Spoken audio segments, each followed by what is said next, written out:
Well, first to what could be a game-changer in Yemen's civil war. A few hours ago, the leader of the Houthi rebels announced that he's ready for a ceasefire if the Saudi-led coalition also wants peace.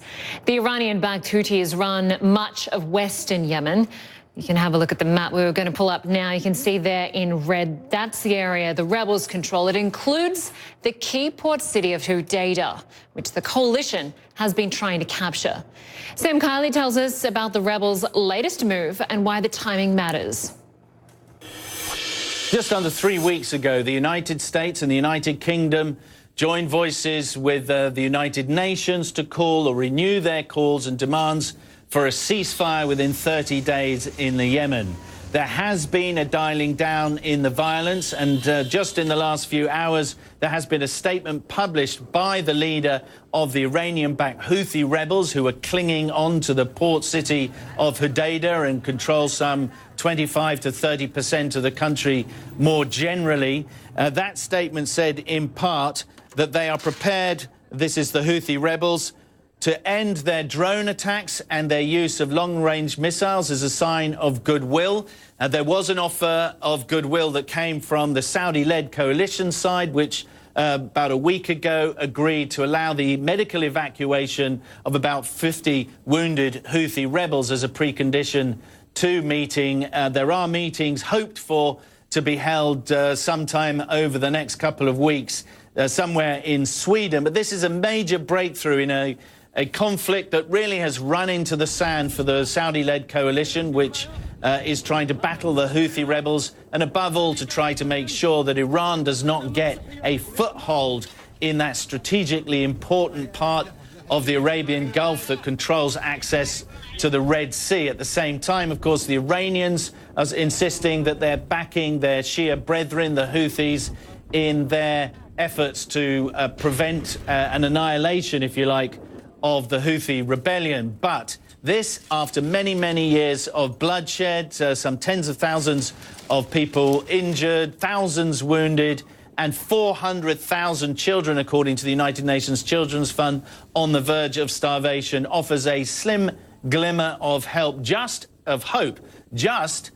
as the United Kingdom was expected to sponsor a demand at the UN Security Council, a demand for a resolution calling for a ceasefire and putting pressure particularly on the Saudis for that. And that would come on the eve of the publication expected from the United States on what the United States government believes happened to Jamal Khashoggi, the Washington Post correspondent who was murdered inside the consulate of the Saudi Kingdom in Istanbul. Those two issues have been tightly connected now for many weeks, because it is seen really that the murder of Jamal Khashoggi, which is now accepted as a premeditated killing by the Saudis, was effectively the straw that has broken the camel's back in terms of particularly congressional support for the very, very bloody and humanitarianly disastrous campaign that has unfolded over the last few years in the Yemen. Sam Kiley, CNN, Abu Dhabi. Well, let's talk about the timing of all of this with Yemen expert Alana Deloja. She is a research fellow with the Washington Institute for Near East Policy. Good to have you with us. Thank you. The rebels say they're going to stop the missile and drone strikes if the Saudi-led coalition agree to it. How is Saudi Arabia likely to respond? Well, I think the Saudis have been under pressure from the U.S. and the U.K. to respond quite positively. I think that they're going to follow the lead of the Houthi government. From the very beginning, they've always said that they're in the war because of the Houthi government and at the behest of the Houthi government. And so I think the Houthi government has suggested that they will follow suit, and I think everyone is looking to come to the table.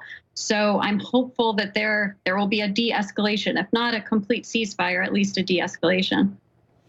It's interesting to note that on October 30th, The US government's public position appeared to shift. We heard from both the Secretary of State, Mike Pompeo, and also the Defense Secretary, James Mattis, separately, but pretty much saying the same thing, that they called for the parties to cease hostility and for peace talks to begin in November.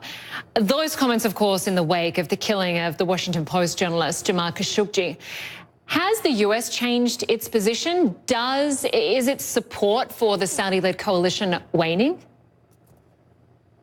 The US position has been changing over the last, I would say, 2 months or so. I think that it kind of came to a head on October 30th. You're right with those two comments.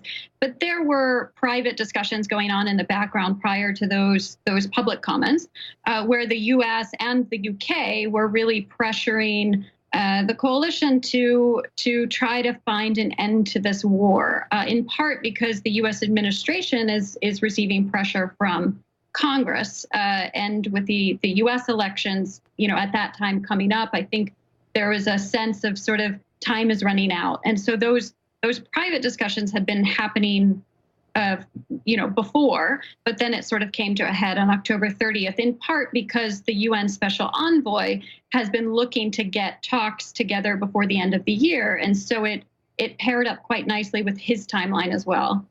Right. Let's talk about the human cost of this, because, the human cost of this war is staggering and it's heartbreaking. UNICEF say that about 80% of the population rely on humanitarian assistance daily, and we know that at least 10,000 people have died, but that's according to the United Nations, and that figure hasn't really been updated in quite a long time. And we're constantly seeing these pictures of children dying of starvation. But time and time again, talks aimed at peace have failed. What is it going to take to have a successful ceasefire? Sure. I think on the humanitarian side, it's important to note that the reason for that is largely because commercial entities struggle to get basic goods into Yemen. The humanitarian folks are doing an awesome job. They just can't do everything. And in addition, the currency has devalued recently, which has created a much worse situation. So you're absolutely right that the situation in Yemen is pretty terrible. The UN is suggesting that there will be a famine by the end of the year that might be the worst famine in 100 years. So it's quite serious.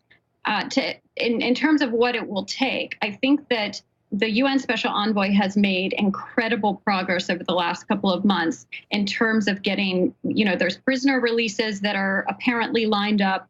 He's done quite a bit to push for currency support.